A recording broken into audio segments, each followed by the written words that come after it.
Ceci est un tutoriel vidéo rapide sur la saisie des scores finaux de vos événements dans Curling.io. Tout d'abord, vous devez vous assurer que les scores de fin de manche sont activés pour votre événement. Modifiez l'événement, faites défiler vers le bas jusqu'au réglage de l'événement et assurez-vous que End Score Enabled est coché. Vous voudrez également vous assurer que le nombre de manches et les couleurs des pierres du haut et du bas sont corrects et que vous publiez les résultats.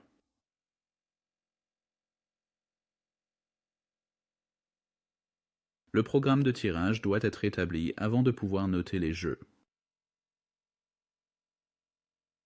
Vous pouvez ajouter un marqueur de score dédié dans la section gestionnaire d'événements. Il suffit de sélectionner les autorisations qu'ils devraient avoir, puis d'entrer un nom et une adresse email. Ils recevront un email contenant un lien vers l'événement.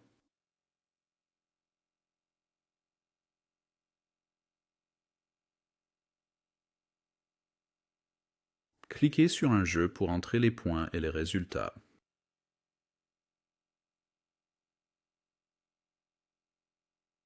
L'équipe avec l'astérisque à côté d'elle a le premier marteau.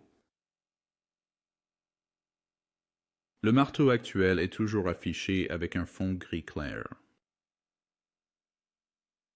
Vous pouvez échanger la position de l'équipe et la couleur des pierres en cliquant sur les échantillons de couleurs.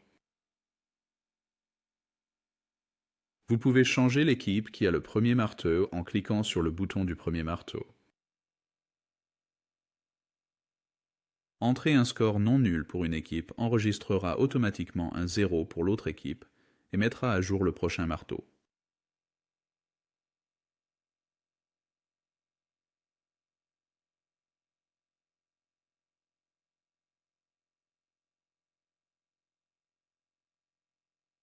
Vous devez enregistrer un résultat pour que le jeu soit considéré comme terminé. Lorsque vous sélectionnez un résultat, celui de l'autre équipe est automatiquement mis à jour. Sélectionner. À déterminer mettra le jeu de nouveau dans son état actif non complété. Vous pouvez éventuellement entrer le temps restant en minutes et en secondes pour les deux équipes. Il y a une boîte de notification au-dessus des scores finaux pour indiquer quand il y a des modifications non enregistrées ou si une erreur se produit, comme l'échec de l'enregistrement d'un jeu en raison d'une coupure de connexion Internet.